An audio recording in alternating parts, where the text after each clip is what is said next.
so now I'm going to show you how to make these mustache cupcake toppers very easily with some paper straws and some mustache cutouts. Here are the things that I use: some red and white striped paper straws. These are pretty thick, so you will need some scissors to cut them in half.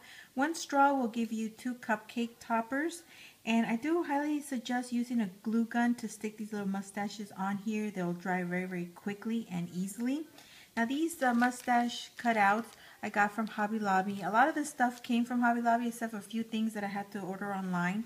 And these came in 4 different mustache designs, as you see here. I did write congrats on them because it was for graduation, and I used this metallic pen here. I was going to write congratulations on here, but since I have a very limited space, I just shortened it down and wrote congrats. You can also use these for Father's Day. Right now they're pretty popular for birthdays, so you can put like first birthday or happy birthday or something like that.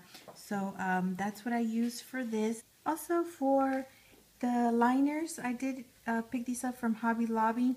I like how they had the little mustache there, and then it was the colors that I was using, so I went ahead and grabbed these. Not that anyone is going to be flipping their cupcakes upside down to see if there's a sign, but it just happened to have the mustache and the colors that I needed, so I grabbed those. Now I used the red and black jimmies. These are from CK. I got these online. Also, the tip that I used, it's an Ateco or an Ateco. I don't know how you pronounce the name. It's A-T-E-C-O. This is an 827. This is an 826. It's a little bit smaller. I use the large one usually to pipe my frosting on my cupcakes. I go between these two.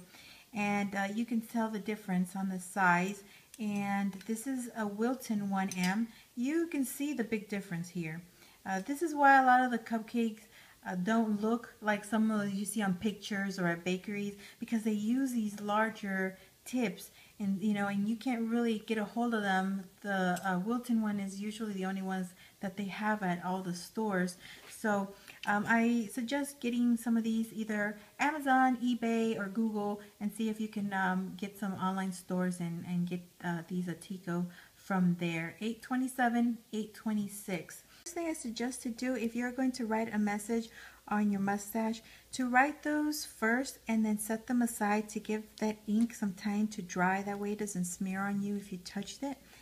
And next you will have to cut your straws in half. Just use your scissors, and I like to use the cut part inside the cupcake. That way you can have the nicer flatter side towards the top. So go ahead and grab your mustache. I just barely did this one, so to be careful with it. And I'm going to dab just a little bit of glue on the back and grab my nicer side of the straw and just attach it to there. I like to leave a little bit of straw sticking up at the top.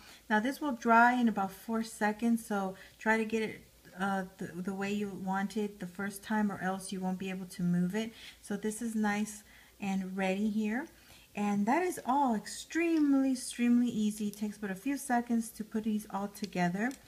So here are some more that are already done.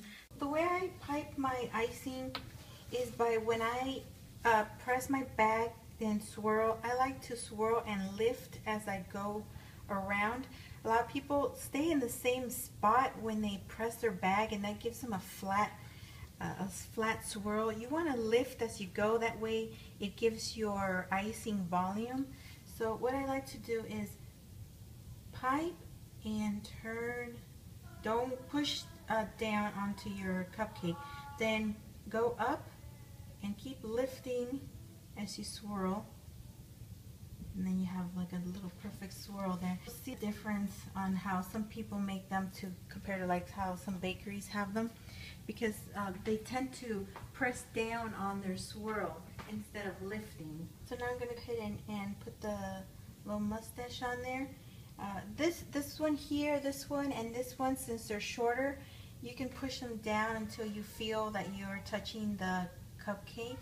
This one here, since it's longer, it's going to have to hold with the icing because it's so long that if you press all the way down to try to touch your cupcake, you're going to insert your paper into your icing, and you want to avoid that. So I'm going to do it one more time. You're going to press and swirl and lift up and swirl, lift up and swirl. One more time. You're going to squeeze, swirl, lift up, squeeze, swirl, and you're lifting up as you're going to your last swirl. Put on your sprinkles, whatever colors that you are using, and then I'm just going to insert my little straw there, and that is all. That is all, guys. I hope you liked this video, and I thank you so much for watching. Stay tuned for more, and I will talk to you soon. Have a good one, guys.